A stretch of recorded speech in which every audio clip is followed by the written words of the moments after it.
This is episode 292 of My to Life Radio. I'm Matt Blackburn, and in this solo show, I'm going to be breaking down why I'm building a bunker. For most of the past 3 years, I've been living 100% off-grid on a lake, my own private lake. That's big enough to have a rowboat on, kayak, even jet ski. It's huge, and I'm selling it.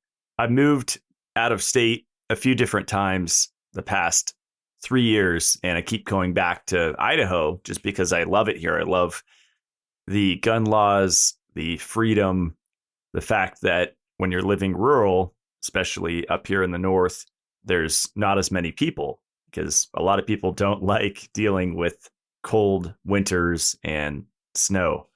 It's personally my favorite time of year. I would choose winter over summer any day. I love the cold. My genetics loves the cold. And I feel like I actually get a mood boost throughout the winter. So going back to why I'm moving, again, for those that have been following me on social media, you know that I had a short time in Colorado, I had a short time last year in Southern California, didn't last long there. So in January of this year, I learned some very disturbing information about my Christian pastor neighbor that actually works for the sheriff's department. And long story short, he was being a parasite on me ever since I stepped foot in Idaho because he saw that I was successful. I'm a giver. I really like supporting my community. I was actually donating tens of thousands of dollars to the local sheriff's department. Well, so I thought. He was actually pocketing the money. And keep in mind, this is a Christian pastor with Bible verses all over his off-grid cabin next door doing this. And he was lying about the money that was helping local children and supporting the community. And that's only the tip of the iceberg, because you hear a lot about the importance of community when you're living rural, especially when you're off grid. So my mentality was, if I could support my neighbor, then if things got hairy in the world and we had a lack of supplies, we could actually trade. So I was being very overly generous with him. I gave him a free guest cabin, probably worth $20,000. I gave him a free Growing Spaces growing dome. It was their small one, but still worth about $15,000. Just gave it to him for free. I gave him a soft hyperbaric chamber, the 1.3 atmosphere hyperbaric chamber, to help the local law enforcement recover, because a lot of them tend to have health issues. Another $20,000. And so you keep adding it up, and this guy is a total parasite. And the reason why I'm starting this bunker podcast with this story is because one of the FAQs that I'm getting is, why are you leaving that beautiful lake property? It's perfect. I've been seeing your stories and your posts for years on it.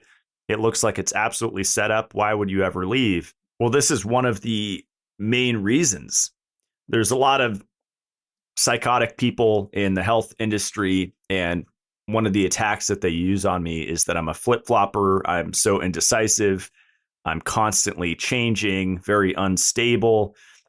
Well, the reason why I've been moving over the years, it was a gut feeling that I wanted to get away from this leech, from this parasite that was constantly stealing money from me and not returning the energy. It wasn't an equal exchange. So when I tell that story, and I have on Instagram, the frequent response is, I'm so sorry that happened to you. And I'm not looking for pity here. I told the story just to introduce the story of the bunker, because it's kind of like a phoenix rising from the ashes story, which has happened to me before, about 5 years ago when I rebuilt My to Life. So this was absolutely a blessing. There was actually a subcontractor that he was upcharging me for and pocketing the money. I mean, a million shady things that he was doing to steal my money. And the contractor told me that he was lying to me, and he was borrowing my equipment, breaking it, lying about who broke it, and just on and on and on the stories go. But I met this logger through him that ended up being like a soul brother that is actually helping me build on over 100 acres that I recently purchased from this small, which I consider small, 20 acres. And I've experienced that in the past too, where I go through a gauntlet of events that at the time when you're in it seems very negative and spiraling downward. But in the midst of that, I've actually met some true angelic people through those experiences. And this is the second time that this has happened. So, Jared, expert logger, expert machine operator. And in the past 2 months on that 100 plus acres that I purchased in the same area, been moving tons of dirt with a full excavator I rented. I own a mini excavator. I own a skid steer, dump truck. Just today, I purchased a water trailer for building dirt pads for shops and additions. I'm considering holding retreats up there. And if I do so, I'd like to have several buildings that are somewhat off grid, but comfortable on the mountain, because there's a lot of areas, build sites that are tucked away in the forest. It's just a beautiful property. So now that you have some of the context of why I'm leaving what some people would see as absolute paradise at a private walk to a waterfall that was only accessed through this lake property, but there's positive and negatives to every property. And what I love about the one that I bought is there's a high point. I bought an entire mountain, so no more neighbors. And on the highest point, I plan to build a large watchtower that can actually oversee 360 degrees all the way down, all around the mountain. So I'm really excited about that. And I've actually been looking into EV takeoff and landing, called EVTOLs, like the Jetson 1. And I plan to get something like that and potentially build a little helipad at the top of my mountain so I could fly around and land on different parts of the mountain. So the original plan was to purchase an investment property and section it out and sell off parcels to pretty much double my money from the investment. And after I hiked the property with my friend Jared with cigars and new brew drinks and just spending hours and hours really connecting with the land, and I consider different mountains to be conscious entities. It was really interesting experience to feel the difference between the mountains, and we both felt a difference. And I imagine the mineral composition in the mountain matters, the amount of water, the way that the water is moving through the mountain. There's a lot of factors that influence how a mountain feels when you're spending time on the land. So about 5 months ago or so, my realtor took me up to this mountain and walked around. And of course, I immediately wanted to go to this abandoned bunker that I had heard about. And it had been abandoned for 20 plus years. I think it was built for Y2K, but there's really a lot of mystery around it. For the past 20 years at least, kids were partying in it, generations of bats living in it, which are actually hanging out or were hanging out in my soon to be bedroom in the bunker. So I put up a bunch of bat houses around. We actually took their guano and smeared it on the bat houses to hopefully attract them to them, because there are a lot of bugs being in the woods. There's wasps, there's mosquitoes, and while bats get a bad reputation, they're by far my favorite animal up here where I live. They're just fascinating with their ultrasound. I actually have a device called a bat scanner that converts their ultrasonics into audible sound, and they're necessary to keep population of insects down. especially at night. If you have enough bats, you should not have a mosquito problem. And if you have a body of water up here, then you can attract dragonflies, and they're a huge help as well. And also there's swallows. And up here at the lake house, I have all three, and I've never got bit by a mosquito on this lake house, even though there's 6 acres of water on this lake. So back to the story, I walk inside the bunker and I walk inside a giant underground pyramid. And it appears that it was once framed out with rooms. There was a wood stove with a chimney that was starting to topple over near the middle of the structure. And it was just a wreck. And so with my friend, Jared, I spent hours and hours in there sitting on Home Depot buckets or sitting on the rubble, smoking cigars, looking around and thinking about the potential of what that room could become. It was originally going to be my living quarters with a full kitchen, a full bathroom, my bedroom. And it wasn't until a few months ago that I took my crystal singing bowls out of storage, and I hadn't used them for the last 2 or 3 years. And I brought them up there because the acoustics in that pyramid are just out of this world. I mean, think of it like an echo, but playing those singing bowls in there, especially when we got even 3 of them going, but we got up to 6 going at once.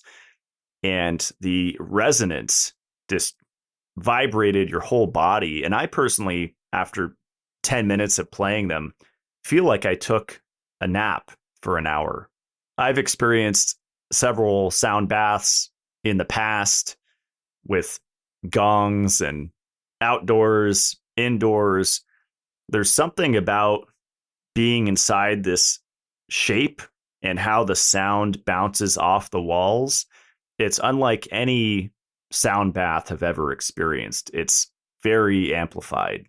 So after spending probably 20 plus hours hanging out in there, envisioning what it could be, as soon as I played the singing bowls, we all decided collectively, and my friend's girlfriend and the whole group, that it would just be a healing room, a sound room. And quiet things would go in there, like my Therify Paul Harris device. That's the 4 plasma tubes because it doesn't make a sound. So before the renovations started, imagine a pyramid without the capstone. So it was cut off at the top, but it was very ugly. They had the whole center square pure concrete. There was another small concrete square around the perimeter, and then the rest of it was just plyboard. And it looked just very abandoned, very ugly. So I actually had people jackhammer all the concrete out and completely open up the top. So there's just frames going across.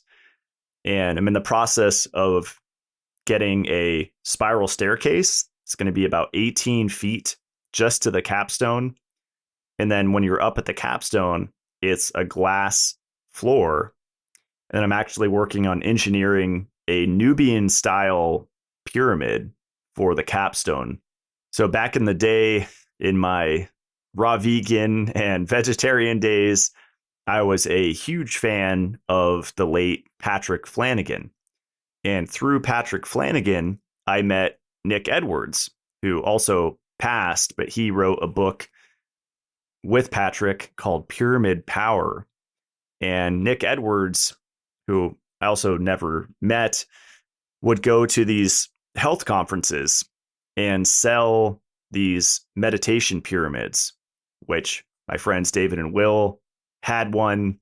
And I eventually bought pretty much all of his products. They were essentially gold-plated arrow shafts, but in the shape of a Nubian pyramid. So Nubian pyramids were built in 751 BC, and apparently there are twice as many Nubian pyramids still standing today as there are Egyptian pyramids. So most people are familiar with the Great Pyramid of Giza, and that's a very gentle slope going up to the top. It's very wide. Imagine the Nubian pyramids are a lot steeper. So it's about a 72-degree slope. So they're a lot taller than they are wide. And the pyramids that Nick Edwards sold had a compass on one of the bases. And so you would align it to true north. And the idea is that it would act as a sort of antenna for etheric energy. As far as I know, they're not being manufactured anymore. You can find some of them on lifeasagiftshop.com. I have no affiliation. Sometimes you can find them on eBay or Etsy. And there are a bunch of people making the Nubian style pyramids out of different materials. Oftentimes it's just copper pipes. The protocol that Patrick Flanagan and Nick Edwards used to talk about was wearing the Neurophone, particularly the NF3 model, the one that I have on my Matt Blackburn site, while you're meditating in the pyramid. And so you're actually having ultrasonic going through your skull, through your forehead, while you're meditating inside the Nubian pyramid that's aligned to true north. And I did that consistently for a while and definitely felt a calming effect from it. Recently, I interviewed one of the founders of GeoShip, the world's first ceramic geodesic dome house. And the reason why I wanted to have that show is just to remind people that it actually matters the shape that you live in. So a lot of the time we're in boxes, and I definitely feel the difference if I'm in even an Airbnb for a few nights or a hotel in that box shape versus even my current cabin, which is not a pyramid or a dome, but there's a lot of triangular angles. It's not just all right angles, which in feng shui, they're actually called poison arrows. That may not be 100% accurate, but that's my understanding of it. I would love to have a feng shui expert on the podcast if anybody's listening. But for me, without even consulting an expert or reading an article or a book, I could just feel the difference when I'm in different shapes. And as the founder of GeoShip said in our show, pyramid means fire in the middle. So pyramids actually concentrate energy.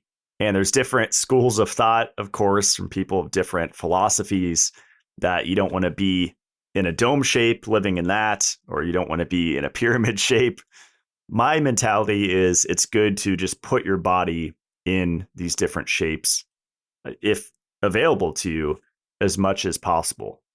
And I hope that in the future, we can start to move away from all these box, boring, depressing structures. I mean, ancient architecture, you look back at like old Germany and old European countries, and I've seen these reels on Instagram where they're comparing it to now, and they've definitely changed to a very sterilized box-like look that just has no soul, basically. So the cool thing about my bunker is, yes, there are squares all throughout it and some hallways, but largely squares. But there's also a pyramid connected to it, which is what really sold me on the whole thing. And to finish the capstone thought, because there's a million pieces to this whole thing, which is why I wanted to record a show on it, I actually found a really interesting acrylic material that has weather resistance properties, is half the weight of glass, but 7 times stronger. But the most important part is it actually allows full spectrum light to go through it, specifically ultraviolet light. Being in an underground bunker combined with living in North Idaho, where light, especially ultraviolet light, is scarce for half the year, I really wanted to maximize the light, also have just a very big, expansive room. I'm thinking of growing some plants in there and definitely making it my office so I can get full spectrum light. It'll be the only thing visible above the ground, this clear, narrow Nubian pyramid. And in 2026, if their company makes it, which it looks like it will, I'm going to have a GeoShip ceramic dome on top of the pyramid. So that will be another living space, especially during the day, to maximize light exposure to my skin and eyes, which is really important for regulating your circadian rhythm. And you could do it all with artificial light, but it's definitely not the same. So I've been putting a lot of thought into the lighting of the bunker because it's pretty much a dark dungeon being buried under the earth. So I'm looking into skylights, even though you might think, well, doesn't that defeat the purpose of a bunker? So my mentality of moving into this bunker by next summer is that it's mostly for enjoyment and health reasons. Some of the best sleep of my life was in a basement. I imagine that has a lot to do with the Earth's magnetic field. And even with all of the protective things that I do when I visit my family in San Diego, California, the vitamin C, the vitamin E, magnesium, the melatonin, those four are really powerful for EMF protection. Even being on all of those, I could still feel it when I travel and I'm in a population dense city versus being in the woods. So I can't imagine being in the woods and also deep underground in the earth. Like in the bunker, I'm going to tuck my bedroom in the deepest part of the bunker. So it's a complete cave. And I expect my heart rate variability and just my overall well-being to go through the roof with more restorative sleep. And if I had to pick one thing that I'm most excited about moving into the bunker, even with the pyramid, it's more so sleeping underground in the earth. So back to the lighting, I found some interesting tube style skylights to bring natural light throughout the bunker. And then if stuff were to go crazy in the world, I could actually just seal them up and have a true bunker again. It would just be a lot darker. So I've been walking this fine line between aesthetics and functionality and safety, and just trying to find a blend of all of those. When you go to YouTube and put bunker in the search bar, you often see a lot of multi-million-dollar bunkers where it's 20, 30 stories underground, and you have underground shooting galleries and pools and rock climbing gyms. I laugh at those luxury bunkers. When you really think about it, if there was a nuclear winter or a super volcano exploded, there's no more deer or elk to hunt. All your livestock are dead, your chickens, goats, cows. The sun's pretty much blotted out of the sky from all of the debris, and so you can't grow food. I mean, worst case scenario, you're dependent on your supplies. And I often play this mind game because I feel like it's a good exercise. And it really, to me, takes the pressure off of the small stresses of life when you think about that kind of a scenario. Even the people with the most elaborate bunker, unless maybe you're, the shadow government, the deep state, whatever you call them, with their DUMBs, their deep underground military bunkers, with their series of tunnels and supposedly underground highways. Who knows what's going on under the ocean and under the earth? I'd imagine they would be pretty set up with that much space for storage and funneling taxpayer money into preparing themselves for a cataclysmic event. But the rest of us that aren't in that club, no matter how much money you throw at it, there's definitely a point where you're going to run out of food or medical supplies. So that's why I'm taking more of an enjoyment approach to the bunker. Yes, it's a great prepper thing, but being realistic, what the bunker protects me from is really AI. If they go full Terminator status and just want to eradicate humanity because it's polluting the earth or whatever, or roving gangs of people, like in a situation like the movie The Road, which either of those situations are, in my opinion, a million times better than a supervolcano or a nuclear winter. So for me, it comes down to you prepare for what you can. And it really doesn't take millions and millions of dollars. The most expensive part of the whole project that I'm doing is by far just the concrete. So the bunker was originally about 4,000 square feet, and I decided to do an addition to bring that up to about 10,000 square feet. The big reason for that is I wanted a large garage to park several vehicles in, but also a way to heat the bunker completely off the grid. So the plan is to actually do hydronic floor heat. Another benefit of the bunker I didn't talk about is the temperature regulation.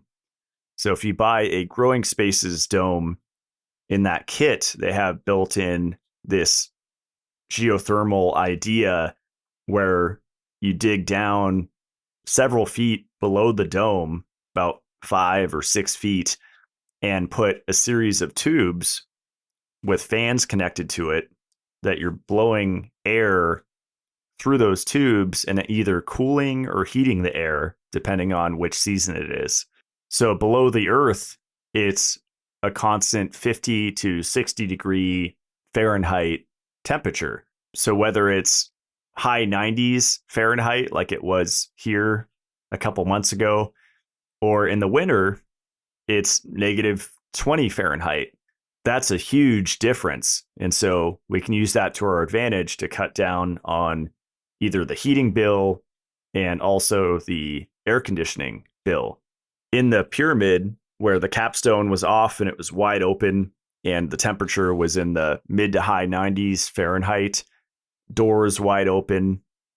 I mean, the bunker was just open to the hot air coming in. It was still keeping it in the mid 70s, even though it was super hot outside with it being wide open. So I'd imagine once it's buried, doors are on it, the capstone's on it, I definitely will not need to use any air conditioning all summer long. And then as far as the heating, to make it more enjoyable to live inside there, I'm going to have the hydronic floor heat, which is basically a series of tubes in the floor buried in the concrete, fueled by either propane or wood-fired heat. And so in the addition, I'm leaving a lot of space for wood storage so that I could have wood storage all winter long. And that's one of my favorite things of living here in North Idaho in the woods is just the unlimited abundance of trees and the ability to use that heat to heat your body, to heat your living space, to cook your food. It's just such a nice peace of mind coming from the desert of San Diego for 30 years. The combination of all of the trees and truly unlimited water just gives me such peace living up here in the north. I know down in California, they do a lot of shady things with the water, just flushing excess water into the ocean instead of giving it to farmers that need it. So there's a lot of like manufactured scarcity. Whereas up here in Idaho, I mean, you have guns, you have a well, you can defend your well with guns. I think it's a lot better place to be. So those were all of the main points that I wanted to make about the bunker. Really grateful to have bought my first house here in Idaho right before COVID hit. And then I doubled my money when I sold it. And that's a lot of my success has been timing. And I really credit that to the supplementation from MitoLife. I think when you're more balanced with vitamins and minerals, your body's more in resonance. And I think that translates to just enhanced flow in your life. And even when things look to be bad, they're actually working in your favor. So my current plan is moving into a temporary log cabin up there. It's like a prefab structure that I purchased, which is going to be a future guest cabin for my Life team when they visit from all over the world, and potentially a retreat cabin if I start hosting retreats again, like I used to do in the past. There's so many steps left to fully restore the bunker and make it livable. So it will be worked on throughout the winter while I'm living up there. I'm really excited to move and start fresh and have 100+ acres to play with. There's going to be tons of snowmobile trails. I've already found a huge game trail for moose and elk and deer with a spring popping out of the mountain. So there's a lot of water to discover still. And that's one of the most exciting things about it is all the undiscovered territory up there. I really hope to find some spring water. I hope to find chaga mushroom, maybe even lion's mane growing up there. I've been moving so quickly, and that's why I've been so busy and off of social media a little bit. I'm actually building a identical growing spaces geodesic greenhouse up there by the bunker. It's actually starting to be built today. And I'm putting in a massive off-grid system for the bunker before the snow hits. And this time I'm going with the Tesla Powerwall system. I have a lot of experience with off-grid systems. I tried the Schneider Electric inverters and charge controllers when I first moved here. And then I moved to Victron, which was a lot better, but the software was still a little clunkier than I'd like. So I'm excited to move to a Tesla Powerwall 3 system, and I'm going to start with a 20 kilowatt, which I consider a very small solar farm, and eventually, maybe next year, start expanding it out to 40, 60, maybe eventually 100 kilowatt system. Because a big part of my peace of mind is being reliant less on propane. And people in the north here, very reliant on gas, diesel, and propane. And I do believe that there's a huge suppression that's been going on for a long time with energy. You control energy and you control the population. So I think that we're still in the Stone Ages, even with wind and hydro and solar. But the way I see it, if you can make your own fuel from the sun, even in the winter up here, if you have enough panels, you still don't have to run the generator. So it really is the more panels, the better, and the more battery storage, the better. But in my new setup up there, I'm going to be on grid so that I could run grow lights this winter and play around with that in the greenhouse and enjoy electric heat for the greenhouse and not have to worry about filling up a generator. So that way I can get the best of both worlds, living 100% off grid, although it's romanticized. Talked about that before. It's not ideal. And the grid up here is actually really robust. If there was a CME, a coronal mass ejection, and the grid got fried worldwide, I feel like up here in North Idaho, it'd be one of the first systems to come back online. So that is it. That is the bunker update. Follow me on Instagram. My handle is Matt Blackburn. If you want to see my stories that I post every time I go there, I'll share little updates. And most of it's been just boring dirt work, but it'll get really exciting here in the next month or two when I start putting on the capstone and getting that pyramid dialed in. On that note, with being really busy, going up there every few days, I get asked a lot to be a guest on other people's podcasts. And I think there's a universal shortage of guests right now where the people inviting themselves onto my podcast is way lower than me getting asked to be interviewed on other people's podcasts. So I'm in a spot right now where I haven't had as much time to scout for guests.